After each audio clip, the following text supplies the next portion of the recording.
If you have not subscribed to my channel, please do so by clicking on the subscribe button below.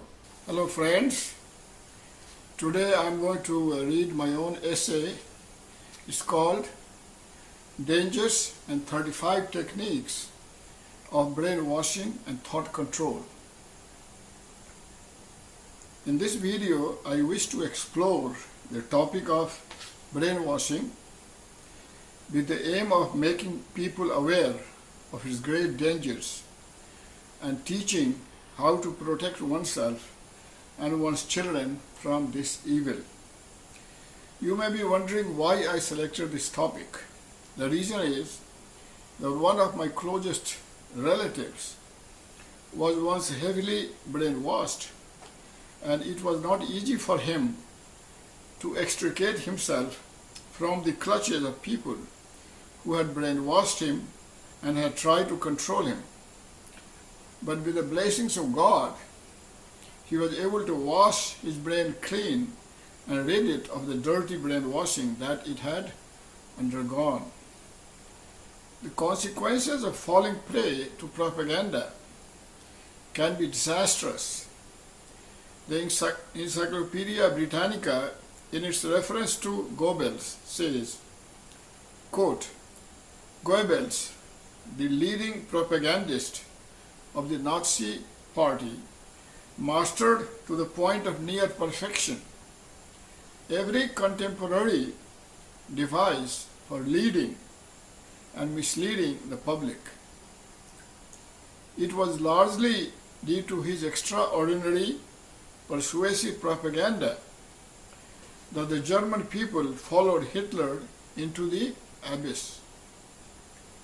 It was Goebbels who is reported to have said that if you repeat a big lie 1,000 times and keep on repeating it, it becomes truth.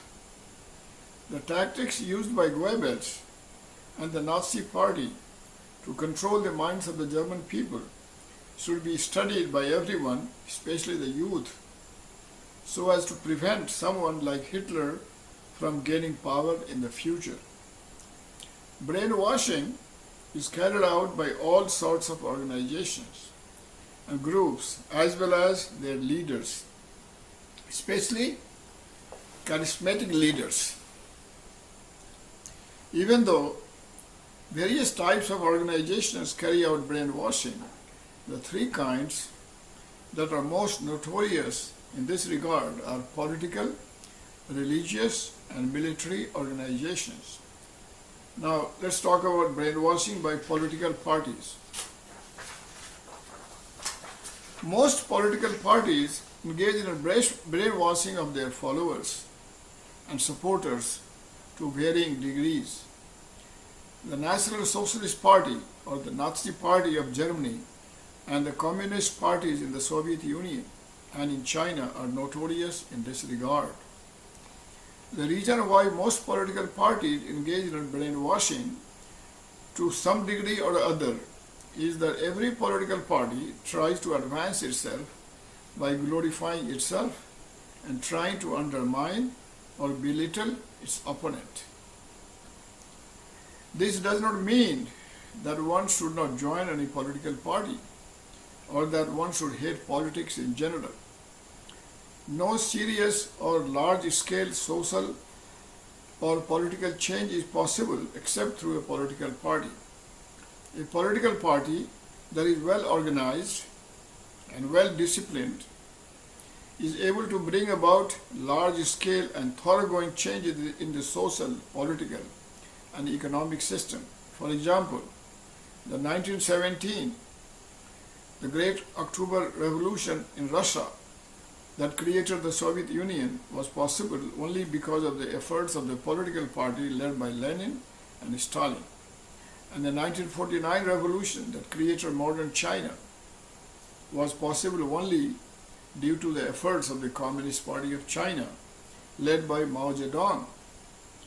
A political system that is dynamic and well structured and has checks and balances is able to take the country to great heights.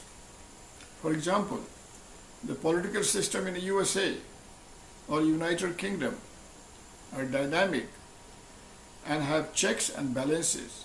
That is why they survive. While the political systems created by Vladimir Lenin and Joseph Stalin and Mao ZeDong have died off or have degenerated into something never envisaged by their founders. In China, they have embraced capitalism and there is wide disparity between the rich and the poor. Although to maintain control, they call their party the Communist Party. Mao Zedong must be turning in his grave these days on seeing the present state of China. In contrast, in Russia, they openly declare that they have given up communism and in both economy and politics. Now let's talk about brainwashing by religious organizations. Brainwashing is the main reason why some people blow themselves up or engage in other suicide attacks, thinking that this is justified for defending their religion by killing enemies, even though often those who are killed are simply innocent bystanders. Since self-preservation is the most basic human instinct, the only reason they do it is that they have been totally brainwashed that defending their religion by blowing themselves up is an honorable thing to do. Many religious cults have led their followers to commit mass suicide. In 1997, for example, 39 members of the Heaven's Gate organization committed suicide together in an event designed to coincide with the arrival of the Hale-Bopp comet, which they interpreted as their signal to leave the earthly existence. Another example of cult is one led by American cult leader Jim Jones, who promised his followers an utopia in the jungles of South America. After proclaiming himself Messiah of the People's Temple, a San Francisco-based evangelist group, he ultimately led his followers into a mass suicide in 1978, which left more than 900 people dead and came to be known as the Jonestown Massacre. A third of the dead were children. Another famous cult leader is David Koresh, who was an American cult leader of the branch Davidian sect of Christianity, claiming to be the final prophet. In 1993, a 51-day siege of the religious compound in Waco, Texas, started, ending with an FBI assault during which the compound burned down, killing 76 people inside, including David Koresh. There are many other examples of such tragedies involving religious cults all over the world. Most religious organizations engage in brainwashing of their followers and supporters to varying degree. This does not mean that one should not join any religious movement or that one should hate religion in general.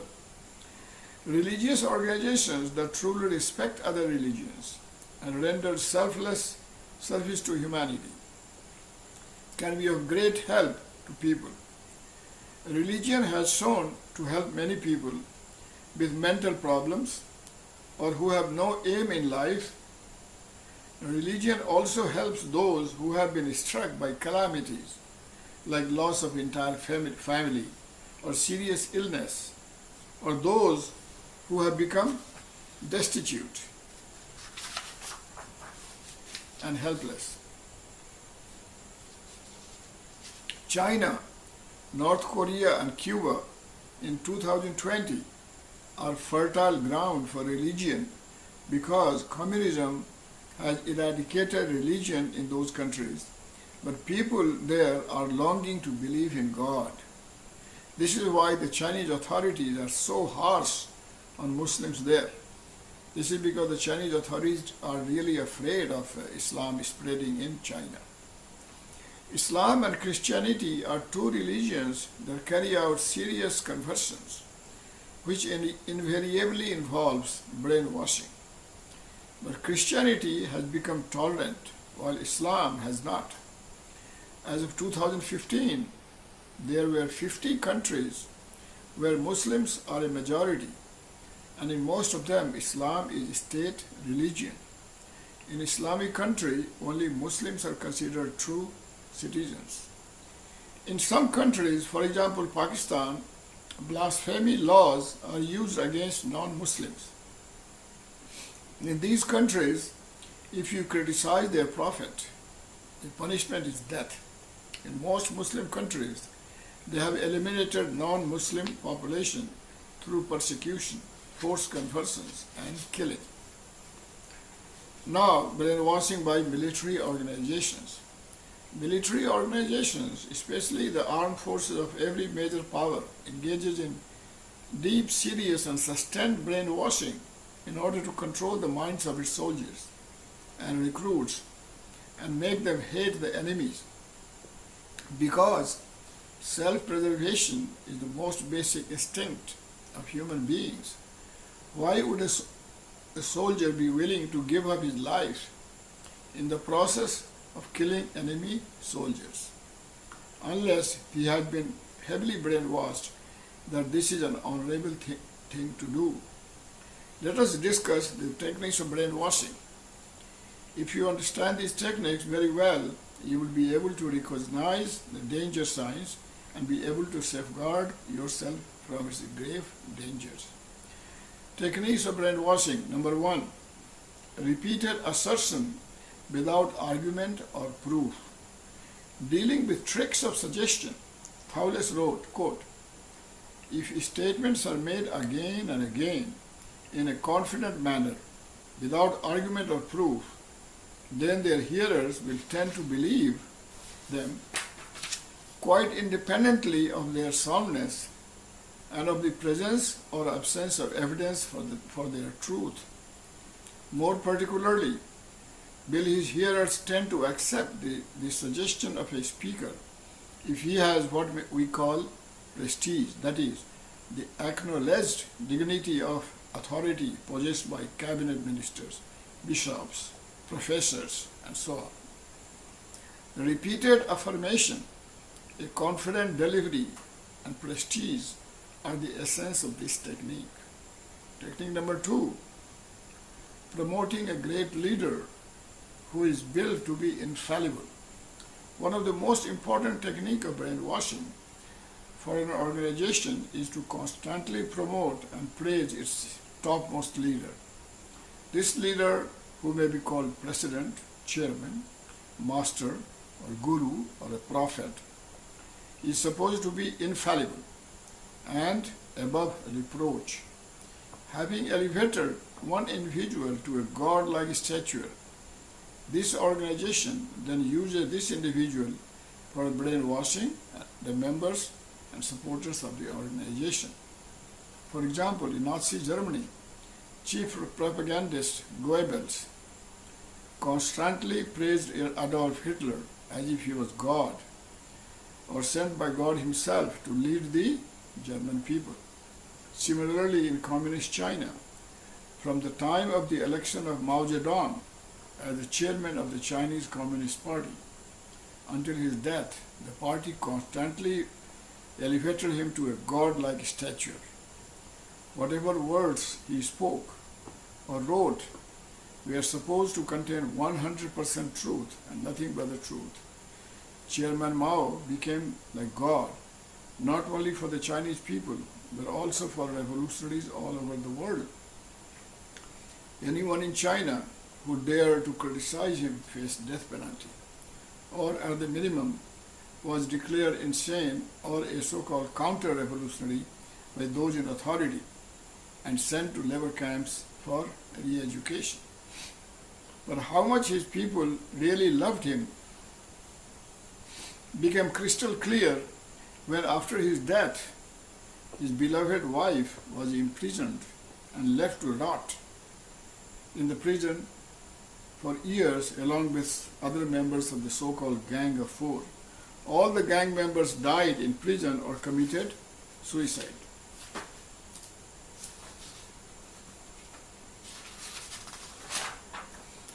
Technique number 3, promoting past leaders and using their speeches and writings to brainwash people. Another technique is to constantly remind members and supporters of the organization of the greatness of past leader or leaders. These past leaders could be political or religious leaders or founders of political or religious movements.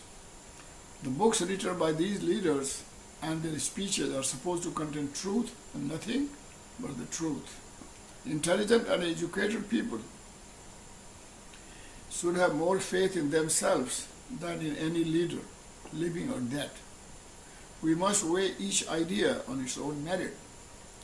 No idea should be accepted as truth just because it is written in some holy or great book, or because it was pronounced by a great leader.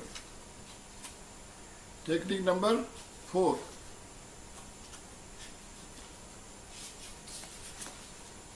Lack of information or even information control. One of the elements is to convince oneself that glaring contradictions in information are irrelevant compared to the overall intent or picture. Glaring contradictions in information are ignored entirely or glibly rationalized. So a large part of the information is controlled by minimizing the significance of contradictions via the articles of faith or dogma itself, such as, quote, "Oh, master knows best," unquote, or, quote, "You will see the truth," unquote, yourself when you go within. Then all these seeming contradictions will vanish. Technique number 5, groupthink. If so many intelligent peoples believe in it, then it must be true. Everybody tells me that our leader is the reincarnation of God, and they are not stupid at all, so they must be right. Technique number 6, attachment to the group and friendship with the group members. This makes living very difficult, of course. Many members of the organization basically end up creating close friendships with other members, and gradually their non-organization friendships fade away. Because connections with the rest of the world, that is friendships, atrophied, a member who leaves the organization can be left feeling very stranded socially. Technique number 7, hypnosis. This is inducing a high state of suggestibility, often thinly disguised as relaxation or meditation. Now, repeated music, most likely with a beat close to the human heart, 45 to 72 beats per minute, most likely used during so-called study sessions. As the teacher will say, the music helps you relax and concentrate better. Voice role. A voice role is a pattern paced style used by hypnotists when inducing a trance. It is also used by many lawyers, several of whom are highly trained hypnotists when they desire to entrench a point firmly in the minds of the jury. A voice role can sound as if a speaker were talking to the beat of a metronome, or it may sound as though he were emphasizing every word in a monotonous pattern style. The words will usually be delivered at the rate of 45 to 60 beats per minute, maximizing the hypnotic effect. C. Room feel. The way a room feels is essential to hypnotizing unknown subjects. It needs special lighting. Fluorescent lights are best because they are not too dim but are not too harsh. Also, room temperature helps a bit, usually a little cooler than normal room temperature. You need to have the unknowing subjects very relaxed, perhaps even close to falling asleep. Technique number 8. Peer group pressure. Suppressing doubt and resistance to new ideas by exploiting the need to belong. Number 9. Love bombing. Creating a sense of family through physical touch, thought and feeling, sharing and emotional bonding. Technique number 10. The rejection of old values. Accelerating acceptance of new lifestyle by constantly denouncing former beliefs and values. Technique number 11. Confusing doctrine. Encouraging blind acceptance and rejection of logic through complex lectures on an incomprehensive doctrine. Technique number 12. Meta-communication. Implanting subliminal message by stressing certain keywords or phrases in long, confusing lecture. Number 13. Removal of privacy. Achieving loss of ability to evaluate logically by preventing private contemplation. Number 14. Disinhibition.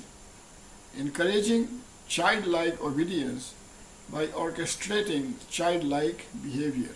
Number 15. Uncompromising rules.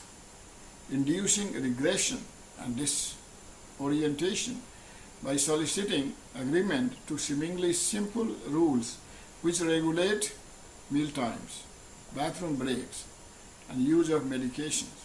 Number 16. Verbal abuse. Desensitizing through bombardment with foul and abusive language. Physical abuse such as torture is the more extreme kind of this technique. Sleep deprivation and fatigue. Creating disorientation and vulnerability by prolonging mental and physical activity and withholding adequate rest and sleep. Number 18. Dress codes. Removing individuality by demanding conformity to the group dress code. Number 19. Chanting or singing. Eliminating non-cult ideas through group repetition of mind-narrowing chants or phrases. Number 20. Confession. Encouraging the destruction of individual ego through confession of personal weakness and innermost feelings of doubt. Number 21. Financial commitment. Achieving increased dependence on the group by burning bridges to the past through the donation of assets. Number 22. Finger pointing.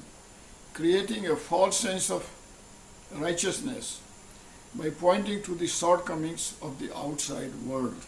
Number 23. Isolation. Inducing loss of reality by physical separation from family, friends, society, and rational references. Number 24. Controlled approval. Maintaining vulnerability and confusion by alternately rewarding and punishing similar actions. Number 25. Change of diet. Creating disorientation and increased susceptibility to emotional arousal by depriving the nervous system of necessary nutrients through the use of special diets and or fasting. Also, applying drugs for these purposes fall in this category. Number 26. Games. Inducing dependence on the group by introducing games with obscure rules. Number 27. No questions. Accomplishing automatic acceptance of beliefs by discouraging questions. Number 28. Guilt. reinforcing the need for salvation by exaggerating the sins of the former lifestyle. Number 29, fear, maintaining loyalty and obedience to the group by threatening soul, life, or limb for the slightest negative thought, word, or deed. Technique number 30, isolation, intimidation, deprivation, and indoctrination. One author writes in his essay on brainwashing the following, quote, "The meeting or training takes place in an area where participants are cut off from the outside world. This may be any place, a private home, a remote or rural setting, or even a hotel ballroom where the participants are allowed only limited bathroom uses. In human potential training, the controllers will give a lengthy talk about the importance of keeping agreements in life. The participants are told that if they don't keep agreements, their life will never work. It is a good idea to keep agreements, but the controllers are subverting a positive human value for selfish purposes. The participants vow to themselves and their trainer that they will keep their agreements. Anyone who does not will be intimidated into agreement or forced to leave. The next step is to agree to complete training, thus assuring a high percentage of conversions for the organization. They will usually have to agree not to take drugs, smoke, and sometimes not to eat, or they are given such short meal breaks that it creates tension. The real reason for the agreements is to alter internal chemistry, which generates anxiety and hopefully causes at least a slight malfunction of the nervous system, which in turn increases the conversion potential. Number 31, use of jargon. A definite rule that conversion tactics are being used is the introduction of jargon, new terms that have meaning only to the insiders who participate. Vicious language is also frequently used purposely to make participants uncomfortable. For example, communists use the term proletariat for working class and bourgeoisie for capitalist class. Technique number 32, lack of humor, no release, no resistance. One author says, quote, "The final tip-off is that there is no humor in the communication, at least until the participants are converted. Then, merrymaking and humor are highly desirable as symbols of the new joy the participants have purposely found." Technique number 33. One author says, quote, "The third thought-stopping technique is chanting, and often chanting in meditation. Speaking in tongues could also be included in this category. All thought-stopping techniques produce an altered state of consciousness. This may be very good if you are controlling the process, for you also control the input." One author says that he personally uses at least one self-hypnosis technique every day, and he knows how beneficial it is for him. But you need to know, if you use these techniques to the degree of remaining continually in alpha state, that although you will be very mellow, you will also be more suggestible. Number 34, interspersal technique. One author says, quote, "Another technique that I am learning about is unbelievably slippery. It is called an interspersal technique, and the idea is to say one thing with words, but plant a subconscious interpretation of something else in the minds of the listener and the watchers. Let me give you an example. Assume you are watching a television commentator make the following statement: Senator Johnson is assisting local authorities to clear up the stupid mistakes of companies contributing to the nuclear waste problems. It sounds like a statement of fact, But if the speaker emphasizes the right words, and especially if he makes the proper hand gestures on the key words, you could be left with the impression that Senator Johnson is stupid. That was the subliminal goal of the statement, and the speaker cannot be called to account for anything. Persuasion techniques are also frequently used on a much smaller scale with just as much effectiveness.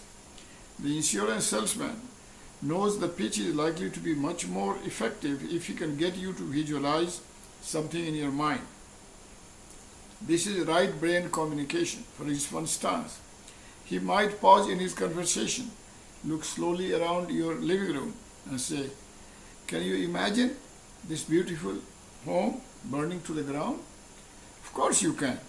It is one of your subconscious fears, and he's playing on your fears, and when he forces you to visualize it, you are more likely to be manipulated into signing his insurance contract. Technique number 35. Frequent meetings addressed by charismatic leader or leaders. These meetings are organized on different topics or for different reasons, but the main aim of these meetings is for the charismatic leader, who can be a guru or a political or religious leader, to brainwash the new members and to keep the old members from losing their prior brainwashing. Thank you very much. If you have not subscribed to my channel, please do so by clicking on the subscribe button below. You can also click on the share button and share this video with your friends on WhatsApp, Facebook, Twitter, or via email.